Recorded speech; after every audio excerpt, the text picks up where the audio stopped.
విశాఖపట్నంలో వైశాఖేశ్వర దేవస్థానానికి ఎవరో గోవునిస్తే ఆ గోవు గడ్డి తినడం మానేసి అదే పనిగా బాధపడుతుంటే ఏమైందని పశువైద్యుల్ని తీసుకొస్తే దాని కడుపులోకి కన్నం పెట్టి చూస్తే ఇక అది బ్రతకదండి, అన్ని కవర్లు తీయడం వీలు లేదన్నారు. అవి జీర్ణం అవ్వక దాని కడుపు అంతా ప్లాస్టిక్ కవర్లతో నిండిపోయింది. ఎందుచేత? పాపం దానికి చెయ్యి లేదు, అది మూట విప్పి తినలేదు. మల్లె పువ్వులు తెచ్చినా ప్లాస్టిక్ కవరే, మామిడి పండు తెచ్చినా ప్లాస్టిక్ కవరే, కాయగూర తెచ్చినా ప్లాస్టిక్ కవరే, ఆఖరికి ఇంట్లో ఉన్న తుక్కు పారబోసినా ప్లాస్టిక్ కవరే. ఇల్లు కట్టుకోవడానికి పునాది కోసం భూమి తవ్వితే ఎన్ని వేల ప్లాస్టిక్ కవర్లు, ఎక్కడ చూసినా ప్లాస్టిక్ కవర్లే. ఆవులు తింటున్నాయి, కుక్కలు తింటున్నాయి, పక్షులు తింటున్నాయి, ఎవరికి చెప్పుకుంటాయి వాటి బాధ? మనం పోషించకపోవడం మాట దేవుడు ఎరుగు. ఎన్ని ప్రాణులో గిల గిల గిల గిల తన్నుకు చచ్చిపోతున్నాయి.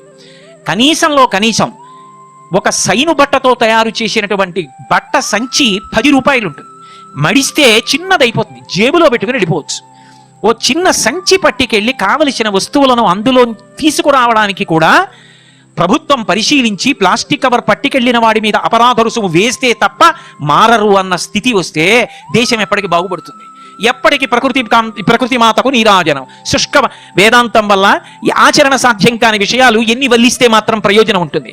ఒక్క కుటుంబంలో ఒక్క వ్యక్తి నేను ప్లాస్టిక్ కవరిక నా జీవితంలో ముట్టను అని చేతి సంచి పట్టుకెళ్ళడం. పూర్వం ఇంట్లో చేతి సంచి తీసుకొచ్చి పెట్టేవారు. నాన్నగారు దుకాణానికి బయలుదేరితే కొడుకు గబగబా తీసుకొచ్చి చేతి సంచి అందించేవాడు.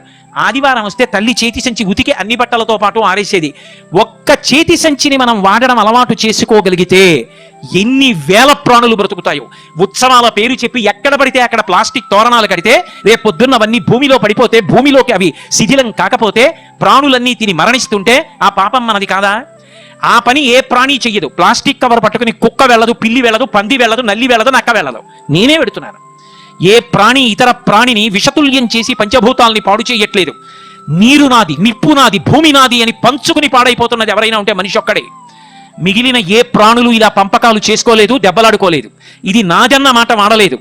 ఎక్కడ నీరు దొరికినా ఒకటి అలా తాగితే రెండోది దాని తర్వాత వెళ్ళి తాగింది తప్ప ఇది నాది అని చెప్పి జెండా ఏ ప్రాణి ఎగరేయలేదు. అలా ఎగరేసి పాడైపోతున్నది ఎవరైనా ఉంటే మనం ఒక్కళ్ళమే. అది మారిన నాడు నిజంగా ప్రకృతి మాతకు నీరాజనం.